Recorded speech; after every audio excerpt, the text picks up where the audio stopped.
Well, this summer was like, it's an anomaly, right? This summer True. was so strange. Is this thing on? Hello, and welcome back to the SA Voice Podcast. I'm Bryan, I'm Ellie.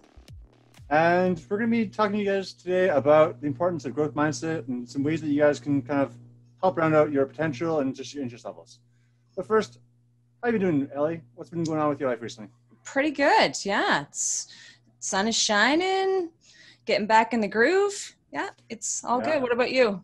I'm in this process of I have to have a new Wi-Fi system, which I hate doing because I'm not a big tech guy. Even this is like a little bit outside my comfort zone, but getting used to it. So things like that, just kind of like looking through my old accounting notes from last year because I haven't touched an Excel sheet in like 4 months. So I'm kind of terrified about that shit. Yeah. But, other than that, it's just basically getting ready, kind of making some premium meals for the first week because I'm sure the first week's going to be interesting, Yeah, could be. What are you going to do though, right? Yeah. So did you spend your time doing learning anything or upgrading any skills this summer? This summer was like, it's an anomaly, right? This summer was so strange because I was off work, like I was laid off from work. And so I actually did have quite a bit of opportunity to read and listen to podcasts and things that I don't usually have a lot of time for. Okay. So it was a great summer that way. I just finished reading 1984, George Orwell. Oh, nice. Always wanted to read that, right? And so really? finally read that. Although it's a scary time to read 1984, let me tell you. Yeah, it's a little bit unfortunately prophetic with the dystopian future and the Big Brother watching everything. I've always done the science fiction stuff. Like some of these science fiction writers, they're incredible at kind of at figuring out things well ahead of time. Some of the stuff off Star Trek I found absolutely. Things. It's just we're basically making what they predicted was going to happen, or kind of there was some intuitive download they were getting, right? And channeling that stuff. It's pretty cool.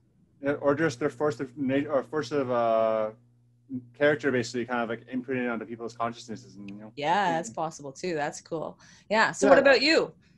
No, this summer actually I've been doing a couple of different things.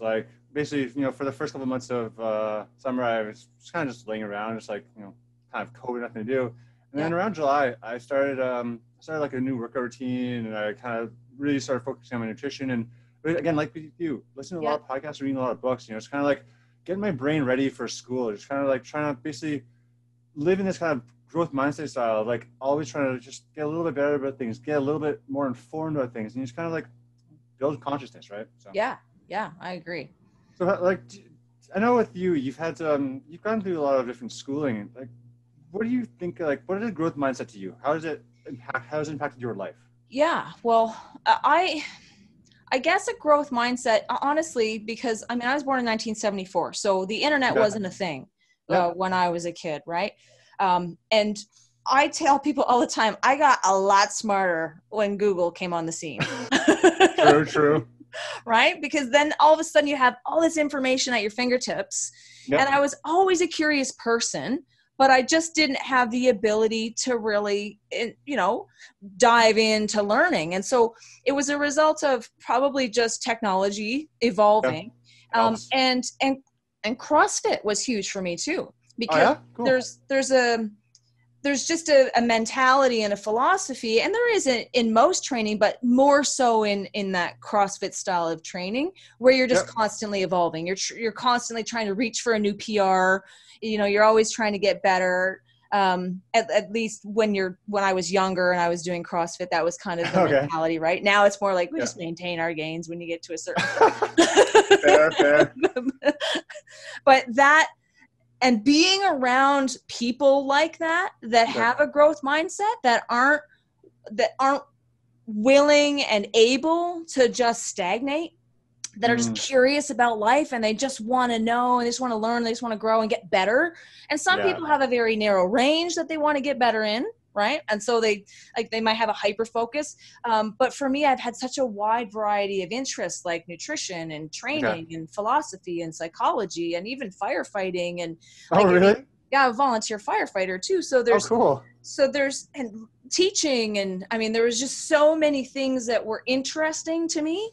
And so you can easily go down a rabbit's hole in any one of those subjects.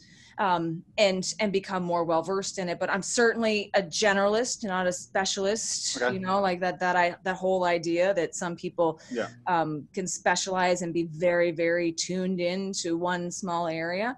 And personally, it just appeals to me more to be more of a generalist and know a lot about a lot of different things. But what about you? Yeah, like honestly, that kind of one thing that I love is basically that basic walking knowledge is what I call it. It's the same kind of thing where it's like understanding how a lot of things happen around you. Like now, I couldn't exactly build a sewer system myself, but I understand the basic workings of it. That's that kind of thing. And it's interesting you're talking about like that specialization versus range, because one of these books I read recently is by this author called David Epstein, and he's a journalist. I think his career before was something entirely out of that field, and basically he ended up writing this book basically about people that are high-level journalists and how in most careers, most aspects of society, they actually can basically outpace specialists, because there are very few careers in life where like it's really you need to specialize. Most of the time, like you're talking about with psychology and teaching and all these kind of things, there's so much crossover. Like so things like growing the ability to communicate is a huge thing. Like both verbally and written. Like the ability to learn is one of the biggest things you can have. It's part of a growth mindset. Is basically growth mindset is like that kind of belief that you can change and you can evolve yourself. Because some people are gonna think like, oh, I'm born with this much intelligence. I'm born with this ability to do this, and this is what I'm gonna be. And like honestly, that's the biggest difference between a fixed and a growth mindset. Is like a fixed mindset is like I can only do this. A growth mindset is I can do this now, and this is my weakness, and I'm going to address them. I'm going to get them to a level of at least basic competency, if not becoming a strength. Because sometimes, it's the things that you don't think you're going to be good at that you put yourself into that feeling of being uncomfortable and challenging yourself. Those are the ones you end up almost really loving a lot more. Like I was not naturally great with math, except for like simple math, but I'm going into accounting because I've realized that this is something I'm very interested in, like finance and tax law and things like this. But it's something that I'm very uncomfortable going into it. But that uncomfortability is, I think, what's going to make me good at it. Because I'm doing it's a stretch, right? Exactly. And it's like you put are you a gardener at all? Yeah. Okay, so like when you're gardening, like a plant will go to a certain size because its root ball can only go to a certain size. To get bigger, you have to put into a bigger pot, and that's what I kind of want to do with my mind, right? It's like keep on putting yourself into a pot where it's like you have to get a little bit bigger. You have to grow. Like trying to meet new friends that are interested in things that you don't know about. It's all part of that same kind of belief in yourself and that want to get better and do better things. And I think that's and I like that what you said about just because I don't know today doesn't mean that I can't learn. Oh, for sure. Like if there's something I don't know how to do, I'm going to find out how to do it. Right. Like, I'm going to either look it up on the internet or I'm going to get a book or, there are people that can teach you almost anything. Like if you want to know how to do something, I would agree with you. Not just say, oh, I don't know how to do that, so I'm not even going to try. So you don't have to be good at it at first. No one's going to be good at everything when they first start doing it. And you're right. Like sometimes it's the things that we're not good at that when you stretch and grow into it, that then you end up being really good at, right? Because, absolutely. Yeah. So that's interesting. Cool. So how would you encourage people to cultivate a growth mindset if they're thinking along these lines now? All right. Well, for me personally, it's just one of the biggest things is just kind of being open to the possibility that you can do better and you want to do better, right? Like if you're happy with what you are in life and how you are, I understand that, and that's great. And if you're happy with just kind of taking the classes you're going to be taking, that's fine. But for people going into college or continuing college, this is a great time to open your mind and to expand yourself to new ideas. So I think one of the first steps I do is kind of just like sit down and kind of think about like what are some things I don't know about? What are some, like read the news, like I don't understand this. Why do people have this view? Why is this happening? And try to like basically like look at the world around you and say, what don't I understand? What can I not figure out? And go from there, you know what I mean? Like, and then like, putting yourself in an uncomfortable position, like join a podcast, or start writing a blog. Like these are kind of things that you can do to expand yourself into some new areas that you might not really know about. Yeah. And we were talking earlier about signing up for newsletters. Yeah. Oh, that was a huge one. Yeah. And I do that too. So I get more than I read, certainly. But if I read one newsletter a day and it piques my curiosity or something about that is interesting, then you can go down that rabbit's hole, or you can go get more information. You can learn a little bit more, and then that might lead you someplace that you would never suspect, but something that you're really interested in, right? Like, what are the newsletters that you sign up for? So there's a couple of them, and honestly, for me, one of the things I do is like I have heavily used folders in my Gmail account. So like I'll have all my newsletters going to the same folder, and like I have my financial stuff going to another because that makes it so much easier to track. But yeah, like so I use like Science News Daily, National Geographic, the Toronto Star, New York Times, New Yorker, and like a couple other ones too, like a couple of sports ones, things like that. So like I'm trying to give myself just a base level of some interesting things. So like, you know, if I feel like reading about like, you know, because you just scroll through and like, oh, this article looks interesting. And then you spend 5-10 minutes reading an article about like how there's a new subspecies of monkeys developing in Madagascar. You know, like it's not the kind of thing that you need to learn about, but it's an interesting read. And sometimes I just feel like reading just ridiculous sports news, and I'll do that for an hour. But like, and it's not really, but like, one of the biggest things about this kind of mentality is don't judge yourself. Just like do what you want to do, and like, you know, like obviously you want to try to schedule some time, things like that. But like, want to chill and veg. Chilling and vegging and reading about like some anthropological discoveries. That's kind of how I spend a lot of my free time recently, is things along that. And I'm sure it's a lot better than endlessly scrolling Reddit or Facebook. Yeah, for sure. Like you can leverage your time, right? Like when you have a growth mindset, if you have to drive anywhere, that's one of the things, like listening to an audiobook, listening to a podcast. If you have to spend time on the bus or any place where you have to wait, feed your mind, right? While you have that time and space, instead of, like you said, scrolling aimlessly or, you know, just being on Facebook or Instagram or whatever we're doing with our time. Because you can make a conscious choice there to do something that feeds you instead of depletes you. Absolutely. So like, I'm a huge podcast listener and audiobooks and things like, so what are some kind of content creators or writers or speakers that you like to listen to or watch? I don't think we can talk about podcasts without talking about Rogan. True. Yep. Like, I mean, he's amazing. The guy has such a wide breadth. His guests are incredible. You can and I don't even listen to every podcast. I do listen to the ones that are interesting to me generally. But just last night, a friend suggested that I listen to the one, I'm not going to remember her name right now. Nikki Glaser. Okay. So she's a comedian, and I wouldn't usually be drawn to the ones where he's talking to a comedian, because I know I have some kind of bias that I'm not going to learn anything from that, right? But I did listen to it, and it was amazing, because she was sharing a whole bunch of stuff about addiction and depression and her own journey. And it ended up sparking some creativity for me. I got up at 5:00 this morning and wrote an article about it, because it just got my brain going. And it helped me tap into my creativity. So Rogan is awesome that way. I mean, he's non-judgmental. He has great empathy. He just is genuinely interested in so many different subjects and really smart and knowledgeable. I agree with that. And he really brings people on, especially when he's doing a debate. He'll bring on like legit experts that usually, not always, sometimes it's, you know, a bit of a mess, but they can. It happens to all of us. They can usually debate one another in a respectful way, and you can see both sides of an issue, because every issue is more, you know, it's gray. There's not black and white here. I mean, we're dealing with a lot of nuance. So having as much information as you can, and this is the other point I wanted to make, is watch out for confirmation bias. So we're not just looking for information that confirms what we already believe, right? Well, like you said, if you don't know about something, go and read an opposite opinion. It's a really good idea. I like that. See if you can open yourself up to understanding it from another viewpoint, another perspective. And so I think Rogan is great for that. And the guests that he has on, you know, he really, 3 hours is a long time, I think, for a podcast. It is, for sure. They're hard to get through sometimes, depending on the podcast and the guest. But yeah, I think he's certainly in the top 5 for me. And then I have a lot of people that I follow, like for nutrition and, you know, holistic nutrition and fitness and all of that. But one of my favorite authors, a book I read a couple years ago, Eric Barker, and he has a really good newsletter too.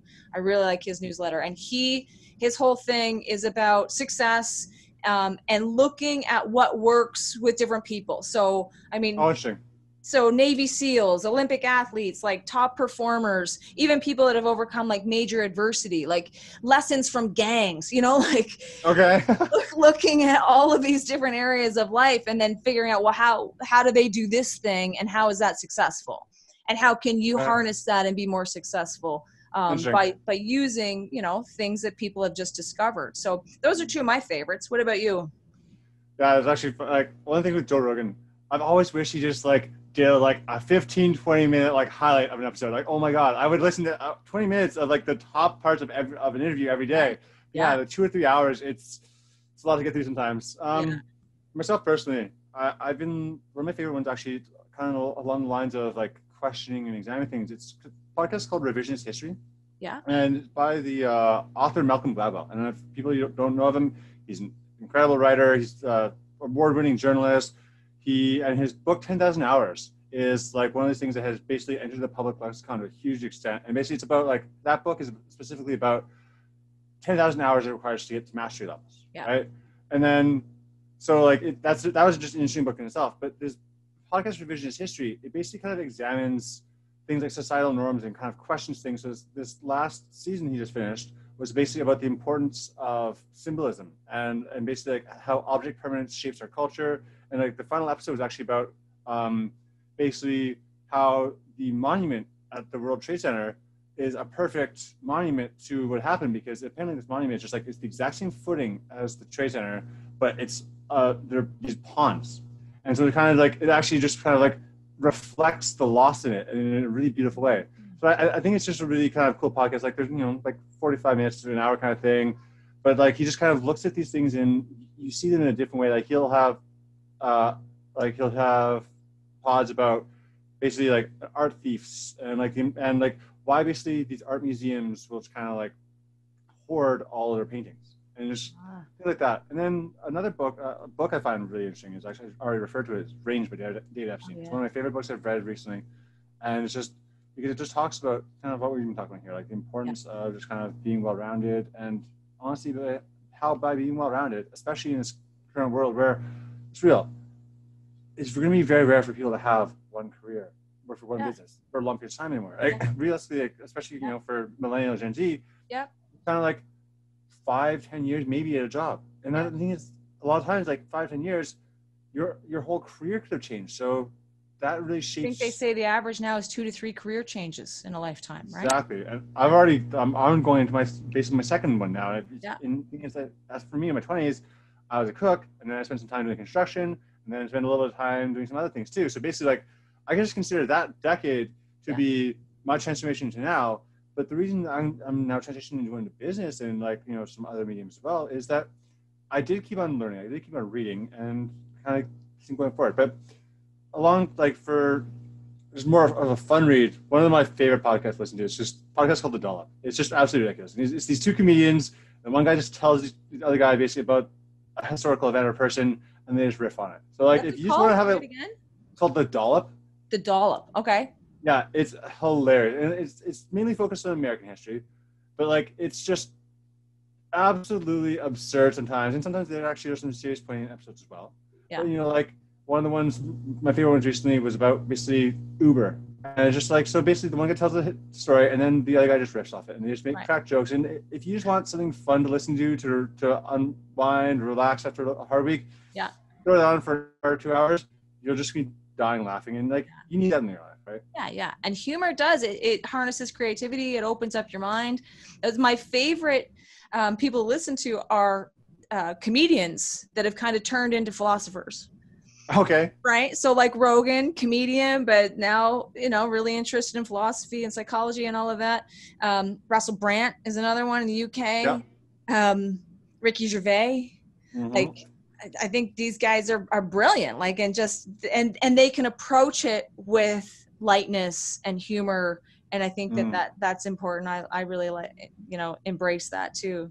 So to be up on that stage, you have to kind of have an ability to really like kind of read societal events going on around you. Like, you know, even going back to like basically when vaudeville kind of turned into stand up, like guys like Lenny Bruce and stuff, they really did change the whole culture of how you examine things. Like satire is an integral part of like basically an open culture and a progressive society. So these guys, Richard Pryor, going up and talking about these things.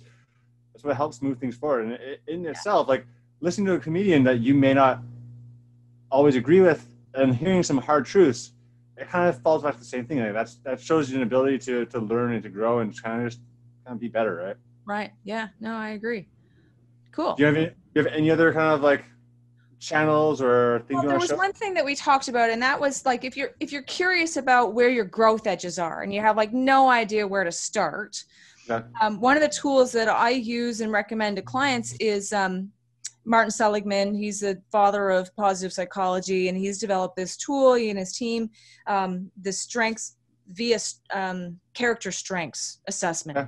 So their website is viacharacter.org, and you can go take this free assessment, and it gives you a rating on these 24 characters that are, shown to exist across all cultures, all human beings. Stuff like humility and judgment and honesty and fairness. And then you get a rating kind of, and it'll show you where your strengths are, but it'll show you where your weaknesses are too. And then there's tools to help you kind of build your weaknesses. So cool. That might be a good place for people to start if they're not even sure what their natural strengths are. I like it. And then where they might have a growth edge or where they might be able to push themselves. And then I always tell clients, go to the library or the bookstore and let a book choose you. Interesting. Do the same thing with a podcast or any information, right? Like go to a TED Talk and see what stands out to you. Like what's interesting. I was going to mention TED Talks, yeah. Yeah. And like just see where your interests pull you and then go from there, right? That's how I would start. Or get someone started in a growth mindset and figure out, maybe how they want to see themselves in 5 years. Yeah, I like that. And I think that's the kind of thing that kind of leads you into really opening yourself up. And like, before you get out of here, a couple of just kind of websites and channels I think are great. TED Talks, as you just talked about, I think it's excellent. You just nice little snippets, well said.